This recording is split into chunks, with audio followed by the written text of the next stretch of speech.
Assalamualaikum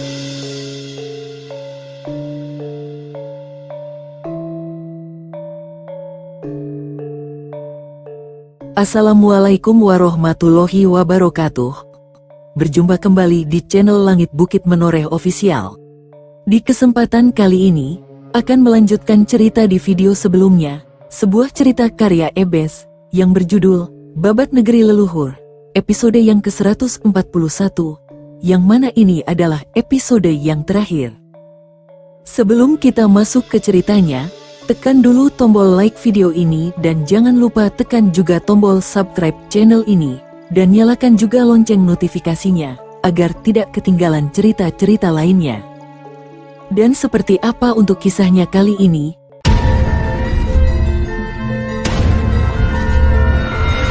Langsung saja kita masuk ke ceritanya.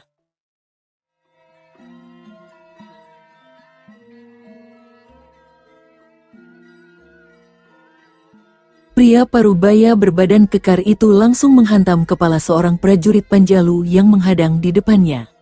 Si prajurit langsung tersungkur dengan kepala pecah berlumur darah segar. Melihat itu, Senopati Narapraja yang berada di dekat Panjiwatu Gunung segera melesat cepat ke arah Empu Danda sembari membabatkan pedangnya ke arah leher sang penasehat Dyah Wijayawarman. Wagah, angin dingin berdesir kencang ke arah leher Empu Danda. Namun pria sepuh itu bukan pendekar kemarin sore. Namanya terkenal di dunia persilatan Sriwijaya dengan gelar tangan guntur dari timur. Segera dia mengelak dari sabetan pedang Senopati Narapraja. Kakek tua itu dengan cepat melayangkan hantaman keras ke arah dada Senopati Narapraja. Perwira tinggi prajurit Panjalu itu dengan cepat melompat mundur. Empu Danda langsung melesat cepat mengejar ke arah Senopati Narapraja. Namun sabetan pedang Senopati Narapraja memaksanya untuk berguling ke tanah menghindar. Tebasan pedang Senopati Narapraja hanya menghajar udara kosong. Empu Danda kembali melesat cepat sembari menghantamkan tangan kanannya yang berwarna hijau gelap. Bau busuk menyengat bercampur amis darah mengiringi selarik sinar yang keluar dari tangan Empu Danda yang menerabas cepat ke arah Senopati Narapraja. Wus! Senopati Narapraja terpaksa harus berguling ke tanah menghindari serangan Empu Danda. Ledakan keras terdengar saat sinar hijau gelap menghantam tanah tempat berpijak Senopati Narapraja. Tak mau kalah dengan Empu Danda, Senopati Narapraja segera menyarungkan kembali pedangnya ke pinggang. Tangan Senopati Narapraja segera bersedekap di depan dada. Mulut perwira tinggi prajurit Panjalu itu komat kamit membaca mantra ajian geledek sewu andalannya. Sinar biru terang terpancar dari tangan Senopati Narapraja. Empu Danda langsung melesat cepat ke arah Senopati Narapraja. Perwira tinggi prajurit Panjalu itu pun tak mau kalah langsung menyongsong serangan ajian tapak penghancur sukma dari Empu Danda. Duar, ledakan keras terdengar saat dua ajian berbenturan. Empu Danda terpental ke belakang, begitu juga Senopati Narapraja. Empu Danda langsung muntah darah kehitaman. Kakek tua itu segera berusaha keras untuk bangkit. Begitu berhasil, dia kembali melesat cepat ke arah Senopati Narapraja yang masih terkapar. Dengan tangan kanannya yang berwarna hijau gelap, Empu Danda kembali melayangkan pukulan keras ke arah Senopati Narapraja. Saat yang genting itu, sebuah bayangan berkelebat cepat ke arah Empu Danda sambil mengayunkan pedangnya.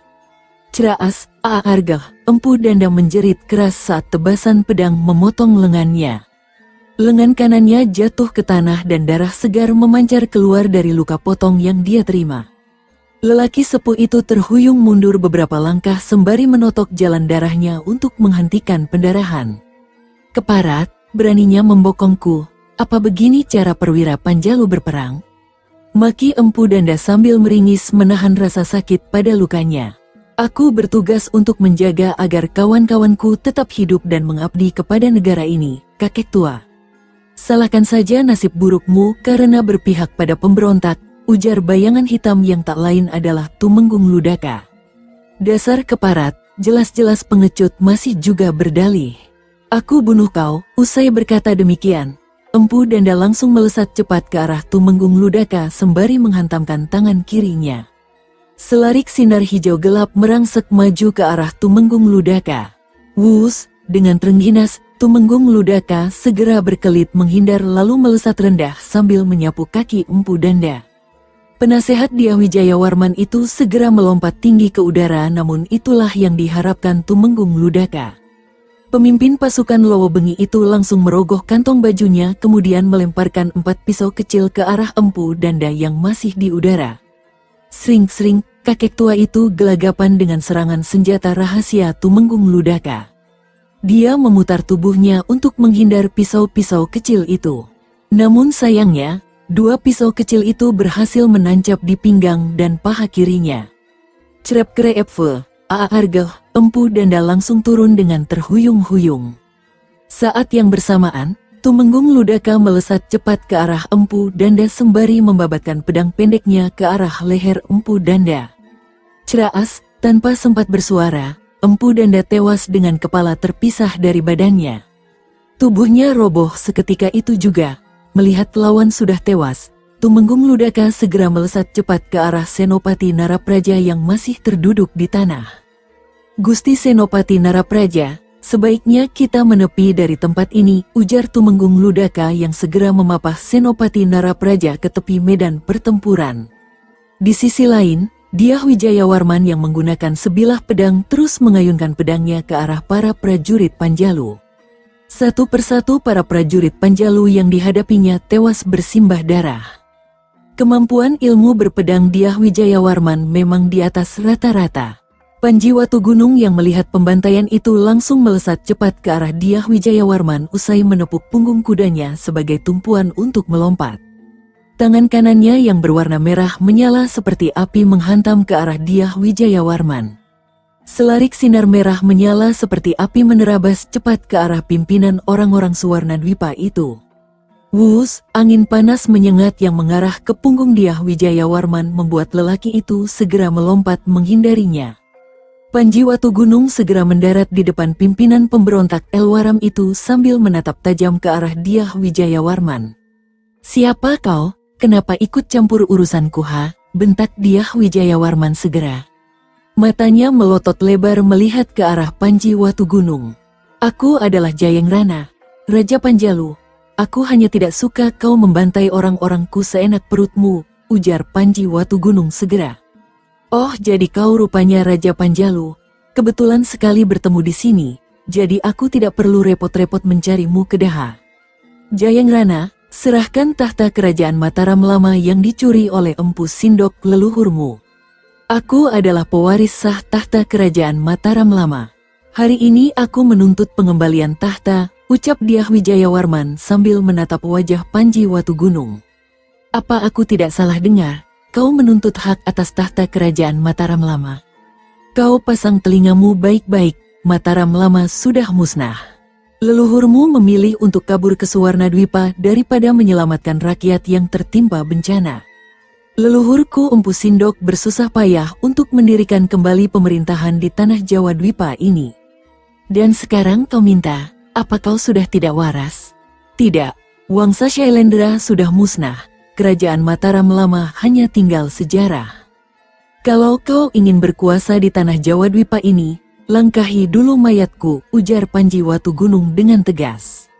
Mendengar jawaban itu, Dyah Wijayawarman mendengus keras sambil berkata, "Akan kurebut kembali kekuasaan kerajaan Mataram Lama. Kau bersiaplah untuk mati." Bakta Dyah Wijayawarman melesat cepat ke arah Panji Watugunung sambil membabatkan pedangnya ke arah leher lawan. Wus, Panji Watugunung segera berkelit menghindari tebasan pedang menghantamkan tangan kirinya ke arah rusuk Dyah Wijayawarman yang membuat pria asal Suwarna Dwipa itu memutar badannya dan mendarat di samping kiri Panji Watugunung. Serangan demi serangan menggunakan ilmu silat terus terjadi di antara mereka. Masing-masing memiliki kemampuan bela diri yang tinggi hingga membuat jual beli serangan mereka berlangsung sengit. Para prajurit Panjalu maupun para prajurit Pakuwon Elwaram memilih membuat jarak dengan pertarungan dua pimpinan tertinggi masing-masing pasukan yang tengah bertikai. Jana Samba yang melihat dua orang perempuan cantik mengiringi Panji Watugunung segera melesat cepat ke arah mereka. "Oh, rupanya ada dua kucing manis di sini. Sebentar lagi kalian akan menjadi putri tawanan." Lebih baik kalian menyerah sekarang karena sebentar lagi Dang Hyang Wijayawarman akan menghabisi nyawa Prabu Jayengrana. Senyum cabul Janasamba tersungging lebar di wajahnya. Dewi Srimpi dan Cempluk Rarasunti yang baru saja menghabisi nyawa lawan mereka, mendelik tajam ke arah Janasamba.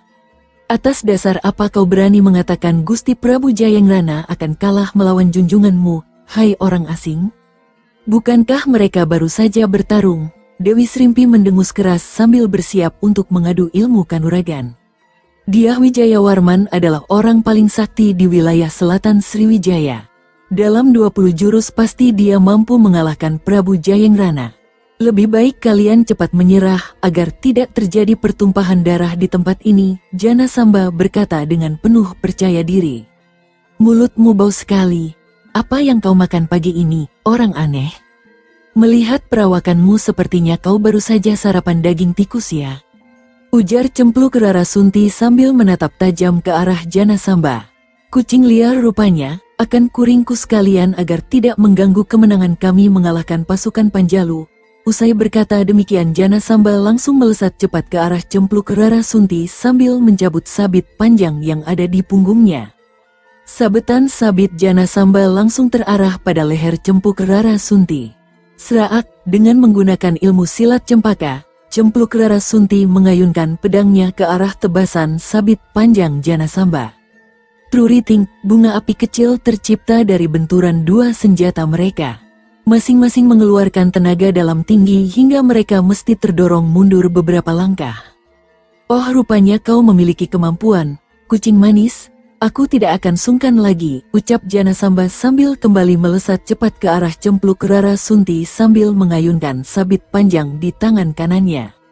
Gerakan cepat Janasamba yang terus membabatkan sabit panjangnya secara brutal ke arah Cempluk Rarasunti terus diladeni Putri Warok Surapati itu dengan tenang. Berkali-kali anak buah Dyah Wijayawarman itu mencoba membongkar pertahanan Cempluk Rarasunti, namun perempuan cantik dari Kadipaten Wengker itu terus saja mampu memberikan perlawanan yang sengit. Sabit panjang Janasamba kembali terayun ke arah leher Cempluk Rarasunti.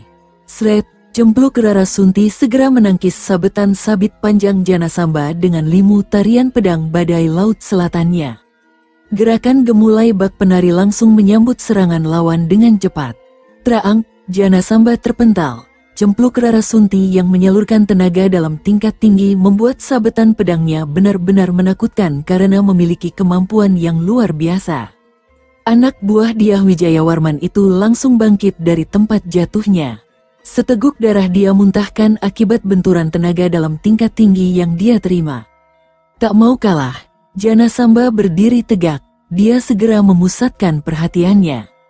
Tenaga dalam tingkat tingginya disalurkan pada pedang di tangan kanannya. Rupanya dia ingin mengeluarkan ilmu kanuragan andalannya, pedang 1000 bayangan. Tangan Janasamba berputar perlahan di sekitar tubuhnya. Hebatnya bayangan pedang tercipta dari setiap jengkal gerakan tangannya hingga ratusan pedang tercipta. Cempluk Rarasunti sedikit terkejut melihat kemampuan bela diri lawan. Dia segera bersiap dengan tahap puncak ilmu tarian pedang badai laut selatannya. Perempuan busuk, mampus kau, teriak Janasamba sambil menggerakkan tangan kanannya ke arah Cempluk Rarasunti. Ratusan pedang yang ada di sekitar Janasamba langsung melesat cepat ke arah putri bungsu Warok Surapati itu. Cempluk Rarasunti mundur selangkah kemudian berputar cepat dengan gerakannya yang gemulai. Angin kencang menderu layaknya badai yang tengah mengamuk tercipta dari gerakan tubuhnya seperti perisai diri yang membentengi dirinya dari serangan ratusan pedang Janasamba. Tring-triting. Pedang-pedang Janasamba bermentalan terhalang oleh angin dingin yang menderu-deru di sekitar Cempluk Rarasunti. Melihat serangannya berhasil ditangkis oleh Cempluk Rarasunti, Janasamba menggeram keras.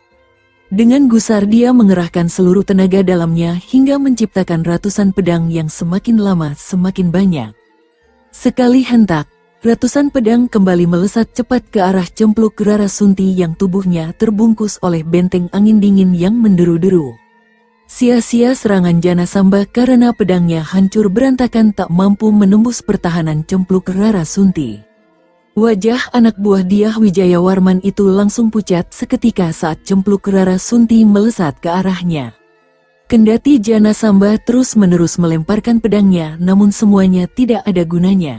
Sial, sial, sial, matilah kau perempuan laknat, maki Jana Samba sambil terus berupaya keras untuk menjauh dari cempluk Rara Sunti sambil melemparkan pedangnya ke arah selir bungsu Panji Watu Gunung. Satu tusukan pedang cempluk Rara Sunti mengakhiri perlawanan Jana Samba. Jeliep, mata Jana Samba melebar ketika merasakan sesuatu yang dingin menembus jantungnya hingga tembus punggung.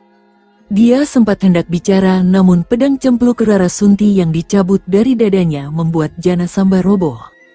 Anak buah Dyah Wijayawarman itu meregang nyawa sebentar sebelum diam untuk selamanya. Dia tewas bersimbah darah. Di sisi lain, Dewi Srimpi yang mengadu ilmu dengan seorang anak buah Dyah Wijayawarman yang bernama Kartikeya terus melemparkan jarum beracunnya ke arah lawa Kartikeya yang bersenjatakan gada besar itu dengan cepat memutar gadanya untuk menangkis lemparan jarum beracun Dewi Srimpi. Meski badannya besar, Kartikeya mampu bergerak cepat. Sudah 2 kali Dewi Srimpi menghantam dada Kartikeya, namun sepertinya Kartikeya memiliki semacam ilmu kebal yang mampu menahan pukulan tangan kosong. Teraang terak-tak, wajah Kartikeya menyeringai lebar menatap ke arah Dewi Srimpi. Perempuan cantik, sebaiknya kita tidak usah bertarung lagi. Kau akan jadikan istriku yang keempat. Menyerahlah. Aku jamin kau akan bahagia denganku, ujar Kartikeya sambil menjilat sudut dasar kerbau mesum. Tak sudi aku punya suami seperti kerbau macam kau. Majulah, jangan banyak mulut, ejek Dewi Srimpi yang langsung membuat Kartikeya naik darah. Bangsat, dikasih hati malah minta jantung, kau memang cantik tapi mulutmu pantas dirobek. Aku tidak akan segan lagi, teriak Kartikeya sambil melesat cepat ke arah Dewi Srimpi sambil mengayunkan gada besarnya. Dewi Srimpi langsung melompat menjauh saat hantaman gada Kartikeya mengancam kepalanya. Lobang besar tercipta saat gada Kartikeya menghantam tanah dengan keras. Saat Kartikeya mendongak, 4 jarum kecil berwarna hitam melesat cepat ke arahnya dari Dewi Srimpi yang dilemparkan saat selir ketiga Panji Watu Gunung itu melompat menjauh. Kartikeya dengan cepat mengayunkan gada besar di tangan kanannya menangkis lemparan jarum. Truraang terak, usai menangkis jarum beracun Dewi Srimpi, Kartikeya dengan cepat melesat ke arah Dewi Srimpi. Namun sayangnya gerakan selir ketiga Panji Watu Gunung itu jauh lebih cepat karena menggunakan ajian langkah Dewa Angin untuk menjauhi Kartikeya. Orang ini selain cepat, juga punya tubuh yang keras. Aku harus menemukan cara untuk mengalahkannya, batin Dewi Srimpi. Sebuah pemikiran melintas di kepala Dewi Srimpi. Selir ketiga Panji Watu Gunung langsung merogoh kantong kulit lembu di pinggangnya dan meraih 2 buah bola kecil berwarna kuning. Dengan cepat ia melemparkannya ke arah Kartikeya yang terus memburunya. Sruring-sring, melihat serangan Dewi Srimpi, Kartikeya segera mengayunkan gada besarnya untuk menangkis lemparan bola kecil berwarna kuning yang melesat ke arahnya. Jeler, bola kuning langsung meledak hancur terkena hantaman gada besar Kartikeya. Bubuk bola kuning itu menyebar ke udara, menebarkan aroma harum yang aneh. Tiba-tiba saja Kartikeya merasakan lehernya seperti tercekik oleh sesuatu yang menyumbat saluran pernapasannya. Anak buah Dyah Wijayawarman itu langsung mendarat sambil memegangi lehernya. Dewi Srimpi yang mendarat 3 tombak di depannya tersenyum simpul. Perempuan sundal, apa yang sudah kau lemparkan tadi ha? Mata Kartikeya melotot ke arah Dewi Srimpi, hanya racun kumbang emas. Itu sudah cukup untuk mencabut nyawamu, kerbau mesum, ucap Dewi Srimpi sambil tersenyum lebar. Keparat, jika aku mati akan kubawa kau bersamaku, teriak Kartikeya sambil melesat cepat ke arah Dewi Srimpi. Selir ketiga Panji Watu Gunung itu segera mencabut pedang ke labang nerakanya. Saat sampai di depan Dewi Srimpi, tiba-tiba tenaga Kartikeya mendadak lenyap. Racun kumbang emas memang mampu menghancurkan kekuatan tulang dan otot. Dewi Srimpi langsung menebaskan pedang ke labang neraka ke Kartikeya yang sudah tidak punya tenaga. Tebasan pedang beracun itu mengarah pada leher Kartikeya. Kraas, Darah segar langsung menyembur keluar dari luka di batang leher Kartikeya. Pria bertubuh besar itu terhuyung-huyung mundur sambil memegangi lehernya yang terus mengeluarkan darah. Kartikeya roboh dengan luka menganga lebar pada lehernya. Dia tewas bersimbah darah. Usai melihat lawan tewas, Dewi Srimpi segera melompat tinggi ke udara ke arah kerumunan prajurit Elwaram yang tengah menghadapi amukan gumbrek. Panji Watugunung dan Dyah Wijayawarman terdorong mundur beberapa tombak ke belakang usai keduanya mengadu telapak tangan yang bertenaga dalam tingkat tinggi. "Rupanya kau boleh juga, Prabu Jayangrana, tapi kali ini aku tidak akan kalah darimu," ujar Dyah Wijayawarman sambil tersenyum sinis. "Kau boleh mencobanya. Majulah," ujar Panji Watugunung yang segera merapal mantra ajian tameng wajahnya. Sekujur tubuh Raja Panjalu itu segera diliputi oleh sinar kuning keemasan yang menyilaukan mata. Dyah Wijayawarman segera merapal mantra ilmu kanuragan andalannya. Matanya terpejam dan kedua tangan membentuk sikap mudra di depan dada. Perlahan di sekeliling tubuhnya tercipta hawa panas yang berwarna kuning keemasan. Sebuah bayangan Buddha Amogapasa raksasa tercipta dari mantra yang terucap dari bibir Dyah Wijayawarman. Bayangan Buddha itu seperti terbentuk dari tenaga dalam tingkat tingginya. Ilmu andalan Dyah Wijayawarman memang berakar pada ajaran para biksu yang datang dari negeri Tiongkok kala itu. Dyah Wijayawarman sendiri adalah salah satu murid paling berbakat dari Biksu Yun Hai yang tengah menimba ilmu keagamaan di Sriwijaya. Mata Dyah Wijayawarman segera terbuka bersamaan dengan mata bayangan Buddha Amogapasa di atasnya.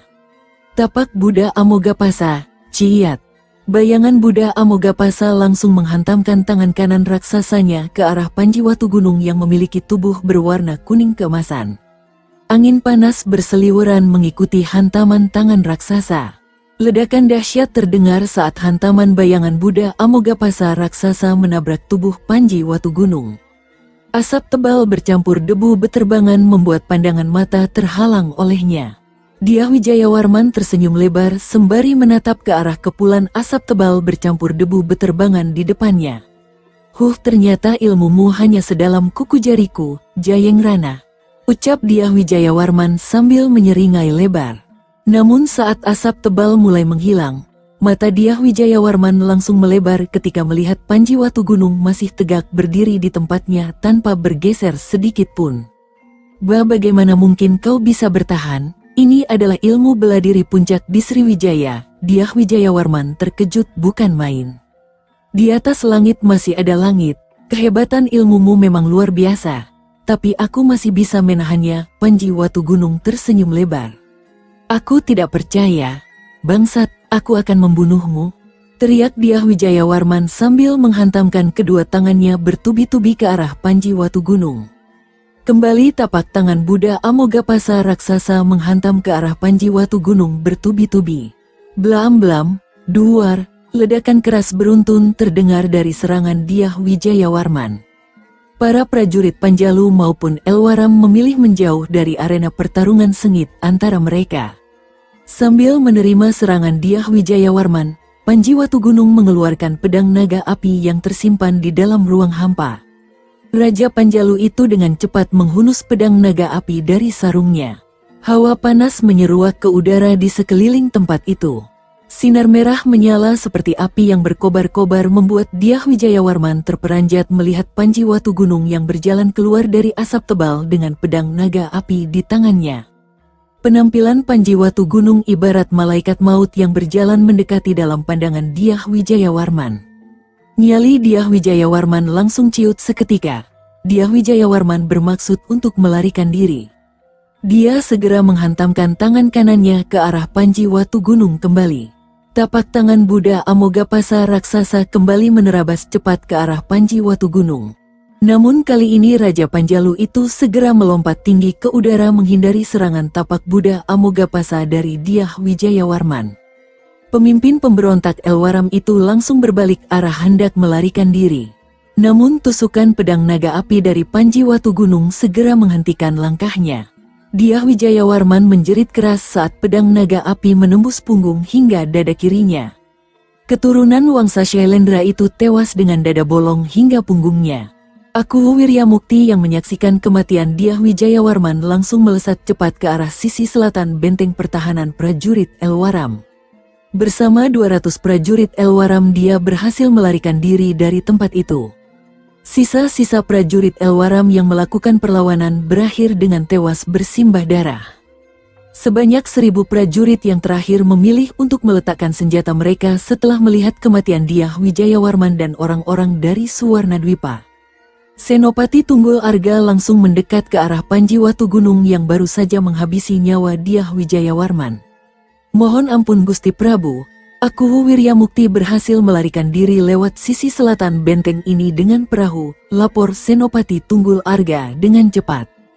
Kejar mereka, jangan sampai lolos, perintah Panji Watugunung segera. 1. Sendiko dawuh Gusti Prabu. Usai berkata demikian, Senopati Tunggul Arga segera memimpin 1000 prajurit Panjalu untuk mengejar pelarian Akuwu Wiryamukti. Selepas pemberontakan Dyah Wijayawarman yang disokong oleh Akuwu Elwaram Wiryamukti dan orang-orang Jenggala, Panji Watugunung kembali melanjutkan pemerintahan kerajaan Panjalu di kota Kadiri. Akuwu Wiryamukti sendiri tertangkap oleh Senopati Tunggul Arga di daerah Mataji di wilayah Kadipaten Ancuk Ladang dengan bantuan para penduduk Wanua Mataji. Mereka langsung dihukum mati di kawasan hutan jati di wilayah itu. Panji Watugunung sendiri memerintah dengan adil dan bijaksana. Dibantu ke-7 istrinya beserta para sahabat dan rekan seperjuangan, kerajaan Panjalu aman dan sentosa. Dari pernikahannya, Panji Watugunung memiliki 8 anak. Dengan Dewi Anggarawati, Panji Watugunung memiliki putra Mapanji Tejo Laksono. Dari Ayugaluh, Panji Watugunung mendapat putra Mapanji Jayawarsa dan Dewi Sekar Kedaton. Dari Dewi Naganingrum, Panji Watugunung memiliki putra Mapanji Jayagiri. Sedangkan dari selir-selirnya, Panji Watugunung memperoleh putri Dewi Wulan Sumekar dari Ratna Pitaloka, Dewi Sekar Tanjung dari Sekar Mayang, Mapanji Manggala Seta dari Dewi Srimpi dan Dewi Kencanawangi dari Cempluk Rara Sunti. Atas usulan Empu Soma dari Pertapaan Ranja, Panji Watugunung akhirnya menggunakan gelar baru yang tercatat dalam prasasti yang tersebar di seluruh wilayah Panjalu, Prabu Jitendrakara Parakrama Bhakta.